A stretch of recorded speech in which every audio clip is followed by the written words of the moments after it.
Assalamualaikum teman-teman, selamat pagi semuanya. Oh ya, hari ini kalau kita belajar, mungkin teman-teman udah habis maghrib ya. Sekitar jam 8-an, Senin malam. Semoga semuanya dalam kondisi sehat dan juga di posisi yang aman untuk belajar. Saya Eva, ini pertemuan kedua kita tentang konsep dasar manajemen. Ketika di awal kita sudah belajar dan memahami apa sih yang disebut manajemen dan apa juga fungsinya, kenapa kita butuh manajemen di dalam organisasi. Nah, di pertemuan kedua ini kita lebih fokus pada bagaimana manajer di dalam kegiatan manajemen. Sebenarnya kalau kita bicara manajer, kita selalu fokusnya kepada seorang leader. Yang ada di mindset kita biasanya leader, pemimpin, bos, dan sebagainya. Nah, manajer ini memang memiliki fungsi antara lain memimpin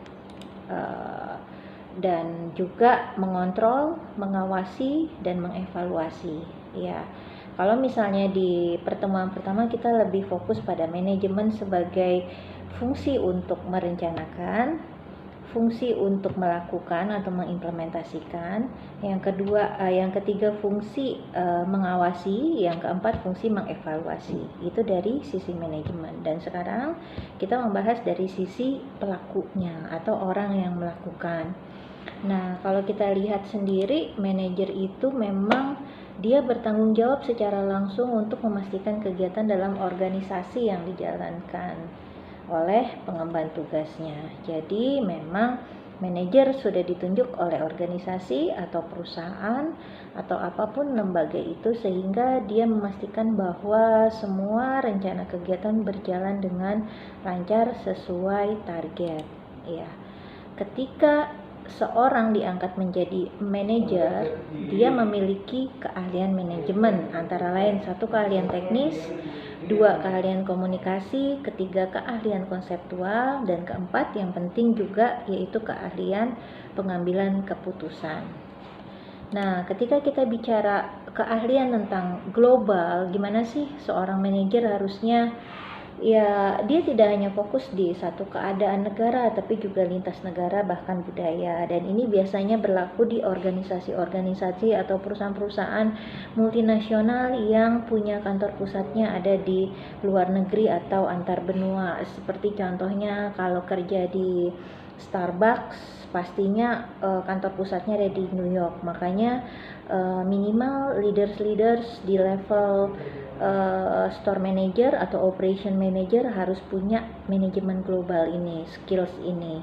Jadi ya pastinya basic bahasa jadi poin yang penting banget untuk menjadi seorang manajer di perusahaan multinasional. Yang kedua, teknologi. Ya, selain memang harus punya keahlian global, manajerial ini juga wajib update dengan teknologi. Jadi jangan sampai jadi manajer tapi kita nggak tahu sistem. Manajer kita gaptek sama sistem yang sedang dijalankan di perusahaan kita. Tadi bicara soal operation manager. Operation manager ya meskipun tidak melakukan langsung cash register, bayar via credit card dan sebagainya, seorang operation manager wajib tahu gimana sih caranya atau sistemnya seperti apa, sistem pelaporan tiap harian dari lakunya di toko Starbucks itu seperti apa, itu contohnya. Jadi haram banget hukumnya buat seorang manajer gaptek. Kalau nggak bisa belajar, kalau nggak bisa jangan malu bertanya. Ya, jadi itu dua keahlian manajerial yang wajib. Kalau manajemen global, kalau kerjanya di perusahaan nasional ya mungkin nggak seperti itu, tapi juga wajib bisa update di lintas budaya. Jadi karena kan Indonesia juga luas, berbagai pulau, sehingga setiap pulau punya kebiasaan masing-masing antar daerah yang kita juga nantinya akan belajar teman-teman di perilaku organisasi. Mungkin di kantor sama-sama di kantor cabang Starbucks, tapi Starbucks di Sumatera, Starbucks di Bali, atau Starbucks di Makassar misalnya, pasti agak berbeda sedikit, punya ciri khas untuk melayani pelanggan meskipun Pada prakteknya mereka menerapkan satu SOP atau prosedur yang sama dalam melakukan kegiatan operasionalnya, ya. Oke, nextnya, kalau kita bicara tingkatan dalam manajemen, kita tahu pasti di perusahaan top manajemennya ada yang namanya direktur utama, atau sekarang lebih ngetopnya CEO, Chief Executive Officer. Di bawahnya lagi biasanya ada GM. GM itu ada GM Operation. Di bawahnya GM Operation itu kita sebut juga dengan manager. Nah, manager itu juga ada senior manager, ada junior manager. Biasanya kita sebut junior manager, biasanya disebut dengan supervisor. Dan strata terbawah non supervisory management. Nah, kalau dibagi-bagi lagi, kita sebut adalah top management. Top management itu mulai dari komisaris, direksi, middle management itu biasanya GM, senior manager, supervisory atau first line management itu biasanya manager atau supervisor yang langsung berhubungan di lapangan. Jadi kalau misalnya di organisasi Starbucks contohnya yang store manager itu kita sebut dengan supervisory atau first line management. Karena apa? Karena berhubungan langsung dengan pelanggan, berhubungan langsung dengan para barista dan sebagainya. Non supervisory management itu biasanya senior staff, tidak ada di dalam struktur tapi memiliki tugas juga yang cukup penting di dalam organisasi. Jadi di dalam organisasi selalu ada hierarkis dari top management, middle management, supervisory management hingga non supervisory management. Yap, oke.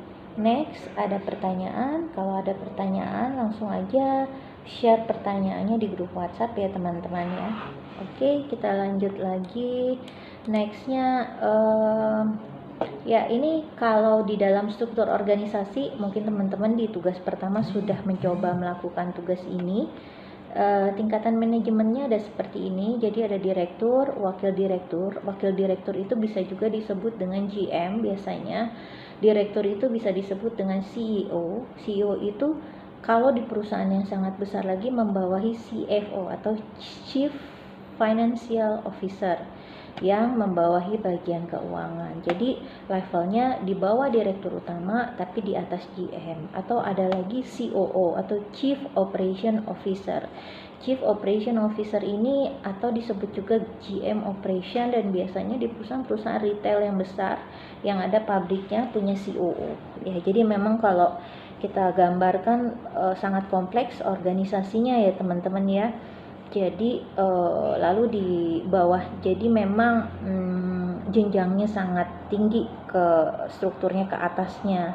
Di bawahnya hierarkisnya biasanya di bawah wakil direktur atau GM itu membawahi beberapa divisi. Contohnya aja Chief Operation Officer, dia biasanya membawahi sales, marketing, membawahi produksi. Ya, jadi kalau produksi pasti juga membawahi logistik.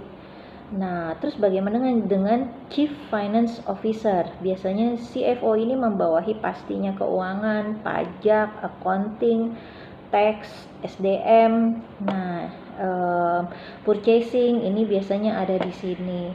Nah, lalu kalau misalnya bahas SDM membawahi apa saja sih? Biasanya langsung ke fungsi masing-masing seksi di bawah. Jadi kalau kita bagi direktur itu kita sebut lembaganya namanya direksi.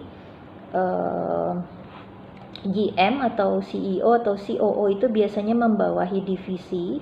Jadi direktur itu membawahi beberapa divisi, dan di bawah divisi itu membawahi departemen.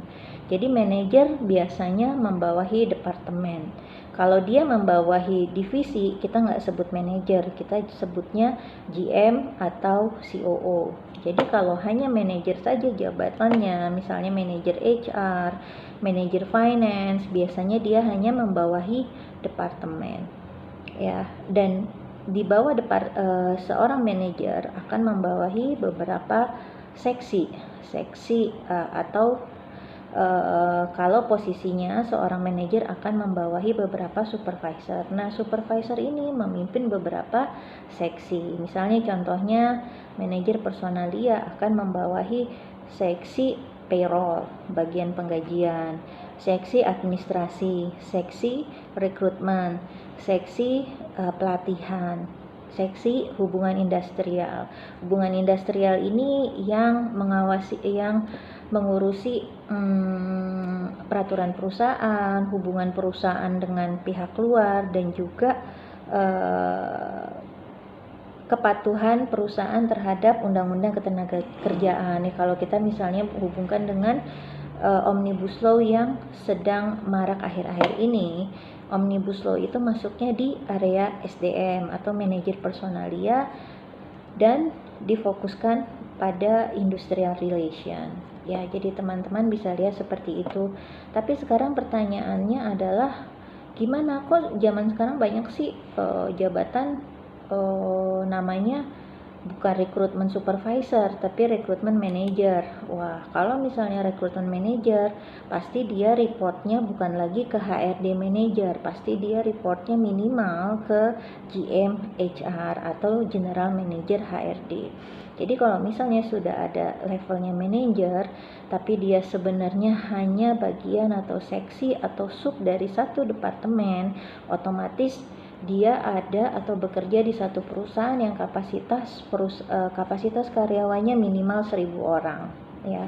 Dan biasanya karyawan yang dihandle itu kapasitasnya banyak sekali.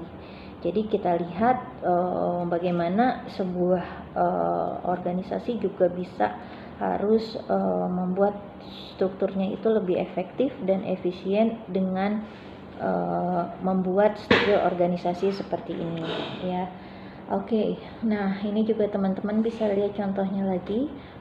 Ini namanya disebut dengan organization structure atau struktur organisasi yang standar seperti ini. Bagi teman-teman yang sudah bekerja mungkin sudah familiar, tapi contohnya aja misalnya kalau yang belum bekerja atau masih kuliah aja, bisa aja sih di sini kita sebut dengan organisasi BEM misalnya, ya, Badan Eksekutif Mahasiswa. Ada presiden BEM-nya, di bawah presiden BEM itu mungkin ada ketua-ketua atau seksi-seksi, di bawahnya seksi lagi mungkin membawahi juga ada seksi brigade contohnya. Kalau di UI namanya brigade UI, itu biasanya dia spesialis demo dan sebagainya. Ada seksi kesenian, ada seksi dokumentasi, ada seksi dana dan sebagainya. Itu kalau di contoh di organisasi formal di kampus. Contohnya lagi misalnya di organisasi non formal di masyarakat, misalnya aja Karang Taruna. Ketua Karang Taruna, ada bendahara, ada sekretaris, ada seksi kesenian, ada seksi pendanaan, ada seksi apa lagi ya, keamanan dan sebagainya. Jadi memang kenapa sih selalu harus ada struktur? Kenapa nggak semuanya sama-sama aja, bareng-bareng aja? Kenapa harus ada direktur? Kenapa harus ada ketua? Kenapa nggak barengan? Kan nggak adil. Misalnya contohnya pertanyaannya adalah kenapa di Karang Taruna harus ada ketua? Kenapa nggak semuanya aja kita kerjain bareng-bareng? Kenapa seperti itu? Karena kalau bicara organisasi, ini memang berkumpulnya orang-orang, tapi beda berkumpulnya orang-orang dengan sekedar nongkrong di kafe misalnya.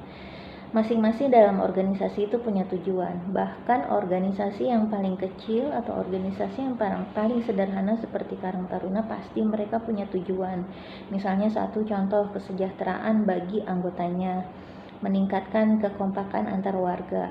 Nah, dengan adanya struktur organisasi dari ketua, sekretaris, bendahara hingga level terbawah yaitu anggota saja, diharapkan pembagian tugas bisa lebih maksimal. Diharapkan sistem kontrol bisa lebih maksimal. Diharapkan evaluasi kegiatan atau evaluasi pencapaian target di akhir tahun bisa lebih maksimal. Kebayang bila semuanya bersikap sebagai ketua, nggak akan ada yang kerja. Kebayang bila semuanya bersikap nggak ada yang kerja dalam artian semua maunya jadi bos. Semua maunya punya visi, semua maunya ide dia yang diturutin. Begitu juga kalau semuanya isinya anak buah semua, kira-kira jalan nggak organisasi? Nggak jalan, ya kan? Karena kenapa nggak jalan kalau isinya anak buah semua? Nah, itu bisa juga jadi PR buat teman-teman. Coba teman-teman kasih pendapat gimana kalau di kantor isinya karyawan alias staff semua, nggak ada bosnya, nggak ada supervisor, nggak ada manajer. Coba teman-teman tuliskan aja sedikit di kuis kita hari ini ya. Oke, ada pertanyaan langsung aja masuk ke room chat kita di grup WhatsApp. Oke, untuk nextnya ini yang lebih seru banget. Prinsip di dalam manajerial dasar banget. Jadi ini sih juga saya pakai sebenarnya. Udah lama banget saya terapkan buat pribadi saya sendiri. Saya dengar maka saya lupa, saya lihat maka saya ingat, saya kerjakan maka saya mengerti. Ini tradisi pembelajaran dari Tao. Tao itu salah satu filsuf dari Cina. Meskipun dari Cina, saya tetap ngefans dengan prinsipnya meskipun udah ribuan tahun, karena menurut saya sangat implementatif banget ya. Jadi kalau cuma dengerin aja kita lupa, kalau cuma lihat aja ya sedikit ingat, tapi kalau kita kerjakan kita bisa mengerti pekerjaan kita, bahkan bisa lebih luas lagi. Makanya kalau misalnya teman-teman ada tugas, kerjakan itu bukan hanya demi nilai bagus atau takut sama dosennya, tapi lebih kepada supaya kita lebih bisa memahami apa sih esensinya. Kalau kita dikasih banyak kerjaan di kantor misalnya, jangan buru-buru ngeluh. Kenapa seperti itu? Ya, mungkin hari ini repot, tapi hal-hal seperti itu akan membantu teman-teman. Bekal teman-teman balik lagi ke tadi, punya skills manajemen yang pelan-pelan terasah, yang pelan-pelan mengendap di diri teman-teman. Jadi, sekali lagi, jangan buru-buru kesel kalau tiba-tiba kerjaannya jadi banyak. Jangan buru-buru sebel kalau dikasih tanggung jawab lebih, kerjakan saja, itu pasti bermanfaat buat teman-teman. Yakin deh, ya. Oke, sedikit ringkasan aja. Jadi manajer itu apa? Dia orang yang menjalankan kegiatan manajemen, bisa aja levelnya supervisor, bisa aja levelnya kepala seksi, bahkan levelnya bisa direktur atau GM, ya. Jadi istilah manajer itu juga direpresentasikan seperti ya tadi ketua, wapres, ya kan, waketu, kabak dan sebagainya. Pokoknya orang yang mengepalai, orang yang memimpin, orang yang melit, ya. Keahliannya harus punya teknis, konseptual. Ya, dia harus punya teknis. Nggak mungkin seorang manajer dia nggak bisa melakukan apa yang dikerjakan anak buahnya. Dia wajib tahu, wajib bisa melakukan apa yang anak buahnya nggak bisa. Kenapa? Karena dia harus mengajari, karena dia harus mengontrol, karena dia harus mengevaluasi dan harus memberi contoh. Yang kedua, konseptual. Seorang manajer nggak cuma bisa di teknis atau lapangan, tapi dia juga harus bisa membuat konseptual. Konseptual apa contohnya? Strategi. Strategi ini tahun ini seperti apa? Bagaimana cara mencapainya? Itu yang disebut dengan kemampuan konseptual. Lalu kemampuan konseptual adalah dia harus bisa membuat visi misi, minimal visi misi departemen dia, sehingga semua orang dalam tim dia arahannya jalannya sama, ya. Yang ketiga, komunikasi. Ya wajib dong, sepintar apapun kalau komunikasinya nggak jalan pasti kurang sukses.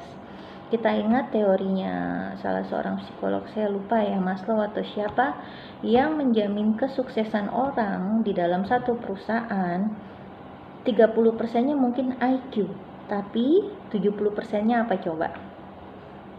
Ya, itu EQ atau kecerdasan emosi, antara lain adalah komunikasi.